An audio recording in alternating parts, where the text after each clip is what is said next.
What is up, everybody? Welcome back to another Ex Nihilo Skyblock adventure with Kryllyk here. And I've been live streaming again, so once again, make sure you follow me on Twitch. If you don't follow me, I've been doing it pretty late at night, my time. But if you don't follow me, you're not going to get the notifications. Make sure that if you do follow me, you set that you get the notifications so that you can come and join us. Get a little sneak peek into the future. Because these do go up on YouTube just a day or so later. But we're back here, and we're working on the factory. So, this is getting awesome. That's all I can say. So basically, I have all the cyclic assemblers down here. And yes, I'm going to keep pronouncing it cyclic. I think it's cyclic, so it's going to be cyclic, just like cyclical, okay? So, bug off. I love you. Don't bug off. Subscribe. Like. Don't leave me. Anyways, back to action. So, we have all of the ores going through the cyclic assemblers, getting processed, and going into the furnace, like I showed you last time. And I just set up a quick little chest here at the end for the ores to go into. Pretty straightforward. The tree farm, did I show you guys all this? I think so. It's caught up completely. I'm filling up this chest with extras. You do need a little bit of dirt in here to keep it going.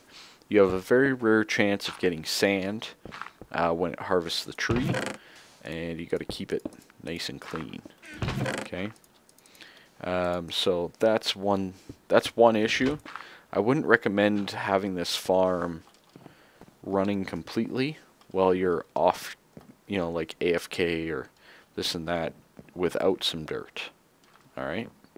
Just my advice. Or until you have an automated setup for dirt. We'll get there. Don't you worry. I have so much gunpowder, blaze powder, and useless stuff at this point. I don't know what to do with it. But that's a different story. So, all working very well. I've gotten to the point where I'm not really maintaining this as much. I still have a few hammers in there. And we're still sifting the dust right here. But up here is what we've been working on. And if you go up here, you'll see something similar to what I showed you before down there.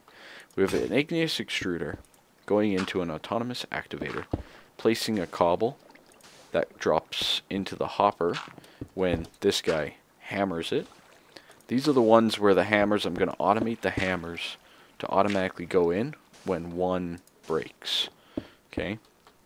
I could probably use the blaze powder as fuel. Maybe in like a furnace. I'm not sure if you can use it otherwise. And then the same setup that we have down there, we have right here. The autonomous activators that are continually clicking on a sifter. But now, instead of sifting the dust, they are sifting gravel. Okay. And gravel gives you different things than dust. And they're things that I need. Like diamonds, emeralds, apatite, coal, wonderful things, lapis. And it also gives you the ores, like you see here. So nickel, again, waste of my time, lead, etc. Very nice stuff. So from this chest, we are going to be setting up like... actually, before we do that, I need a pneumatic. I need 1, 2, 3, 4, 5, 6 pneumatic servos. So that's 12 iron. And that is 6 redstone. And let's make them. You don't have pneumatic servo on you, so let's type it in. Pneumatic. There we go. 6 of them. Now these guys are very beneficial because what they allow me to do is whitelist. I can't remember if I showed you guys this, so I'm going to do it again. I'm tired. I've been live streaming a lot. So we install a pneumatic servo at each one of these, like so. and I'm just going to put that there and install the servo for now. And we have them set to the input mode. Now, when I right click on these things, those things right there, we can set up the filter. So I have the schematic set up, so this is tin, for example. So if we get a piece of tin, and we click on that with an empty hand, and we go whitelist, ignore metadata, ignore item dictionary. You can place that in there as a filter, and now only tin can go into that item. Okay. Same thing here. This is copper, and then I have gold. So let's get copper. Let's get gold. So click on there with an empty hand, which I keep forgetting.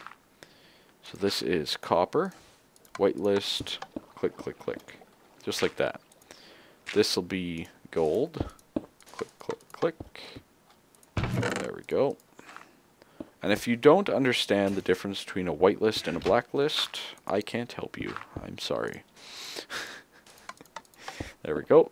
Whitelist means only that. Blacklist means anything but that. Okay? And in the last one, I might need to wait until I actually get the cyclic on there, which I should be getting pretty close to.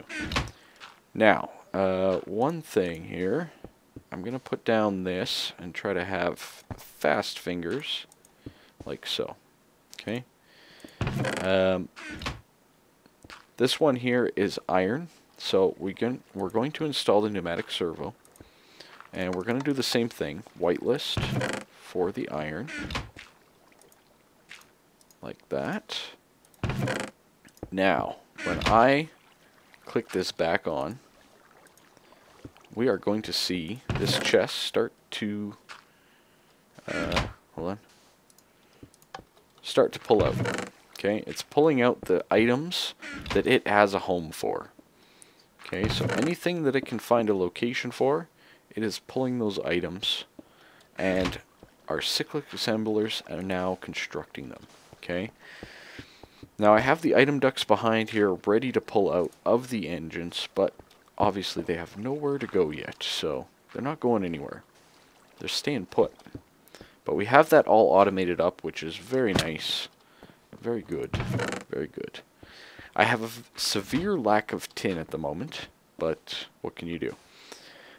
So I'm going to pause the video here, and I'm going to build the next step in this process, and we're going to get it to a point, hopefully, maybe not this episode, but where we get it all the way down to the bottom, and we have the potential chance of multiplying our ores. Not a ton, but a little bit. So, I'll see you in a second. Alrighty, so 2-3 hours later, we're back in action here. Basically, we are pretty much done the factory. We have one part left to do. And to do that, it involves connecting this with a hammering setup, and then connecting it to this system here. So this guy here we're actually all done with. We can disable this. Basically get rid of it all. Let's disable all of these. Just for the quick second that it takes. Disable, disable, disable. Okay.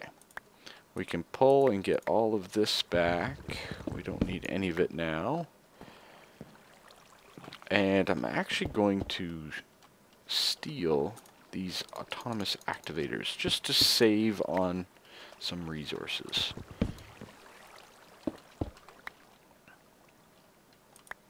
There we go.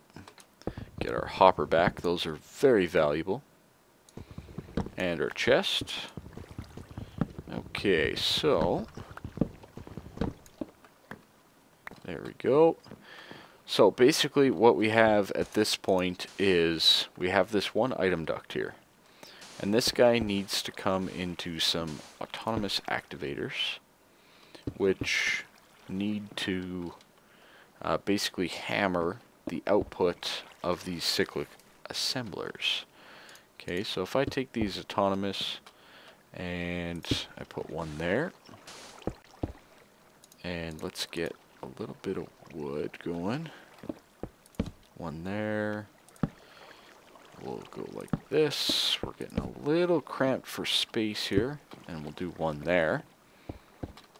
I think it was Gummy Bears who gave me the actual idea here. New follower, potential. Might even be a new subscriber on the YouTube. So make sure we welcome them to the family. Okay, there we go. We'll put this across like this. And we're basically going to use just water, because that's the easiest way to do this. Vanilla style. And, okay, we are no longer pretty, that's for sure. Okay, just like so. So this is our setup. We'll place water. Or no, that's got to be one lower, doesn't it? It does. Dang nabbit. That means I have to potentially move some stuff.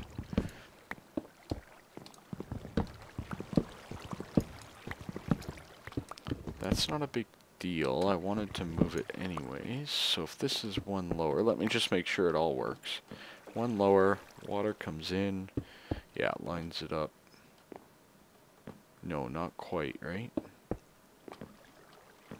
Water on top of hoppers. Yeah, it's one too low. Okay, so we're gonna have to tweak this one just a little bit, but it means we don't have to move anything. Okay, do this, do a little cleanup here. I think I had half slabs on top of the water so that it didn't freeze. There we go. Okay, so if we need it at this level, why don't we just use the existing infrastructure in place right here? So if that's our water stream, we'll have that like that. We will definitely be getting rid of these. Okay. Speaking of our water, there it is. Okay, so that works like that. So just require a few more item ducts here, but we should be able to get it rolling. So water here, level with this item duct. So that means our autonomous activator will be right here. So let's go in here. Let's remove that, and that, and that. All of this gone. Then we can do this a little easier. I want to put all these away. There we go. There's more. Clean up. So I hope you guys are really liking this build. It's taken a long time, but it's been so worth it. The production of materials that I'm getting is crazy. And I mean that. It is literally crazy. Okay. So this comes across like so. We have the autonomous like that and like that. That is perfect. I left my sign over here. Let's clear up the inventory just a little bit. I need one sign. There we go. Still no cows, by the way, in case you were wondering. Sign there. And then we're going to have that like that.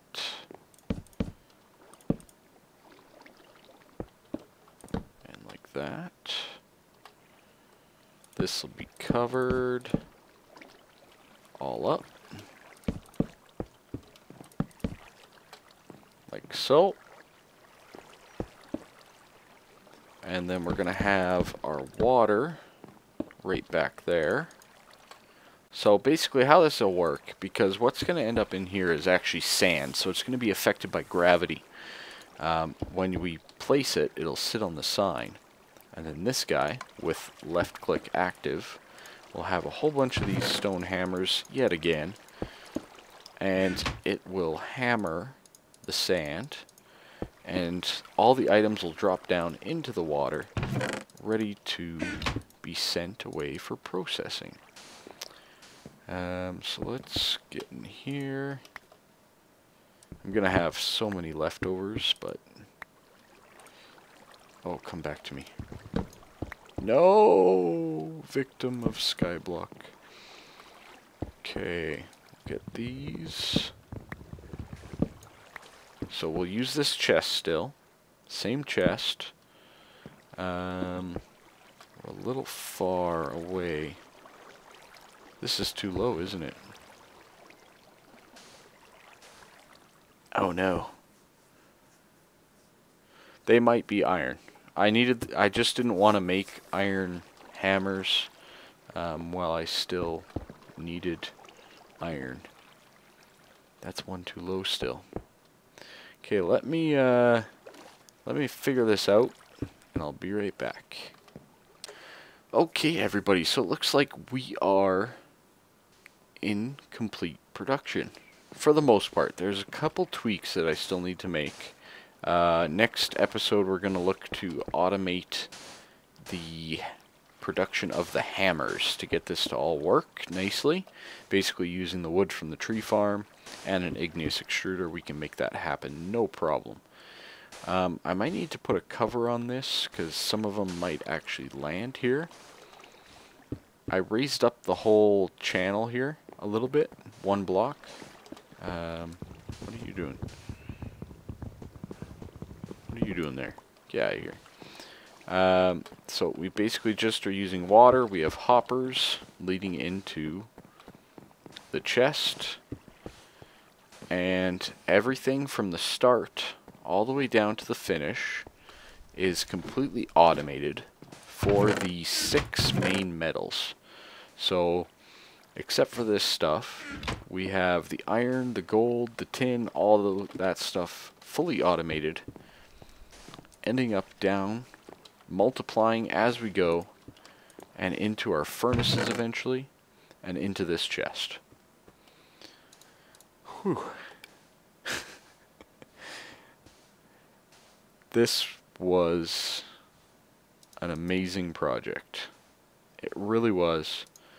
I've had a blast doing it, and I've pretty much live streamed the whole thing. So if you think you are crazy enough, I dare you to watch all of the live streams. I think it's like 15, 16 hours worth of work, just basically on this factory. Let's see, are any getting stuck? Yeah, we're getting a couple stuck there. So we'll have to do a few tweaks, like I said, but we'll get her done. So, from that point, we are pretty much set. The only problem that I have with this setup is we're doing great at duplicating the ores. But this setup does not provide redstone. It does not provide glowstone like we were getting before.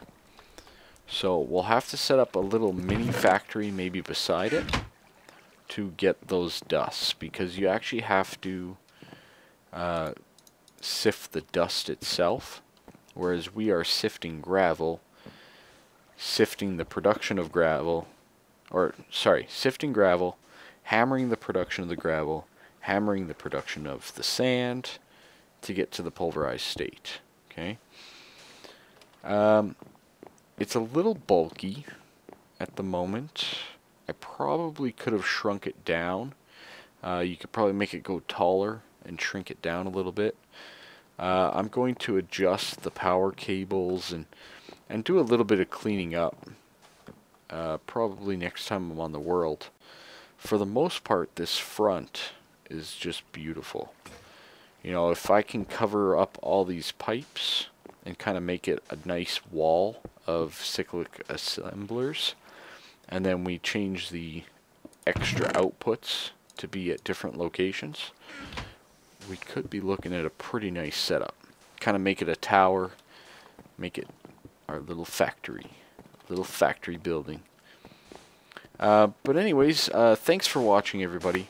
Leave a like, subscribe, tell your friends. If you have anybody that's having any problems with the Ex Nihilo, even the Magic Farm 2 pack that's on FTB, all of this is compatible with it. Whoops. That wasn't supposed to be there.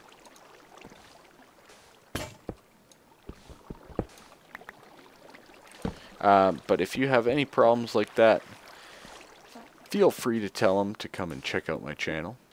There's lots of... Where did I get all this pulverized stuff? Oh, it was sitting there. Ah. See? Couple little twerks still. Tweaks, twerks, whatever you want to call it. But I'll make sure that everything's running hunky-dory, and we'll be back next time. See you later.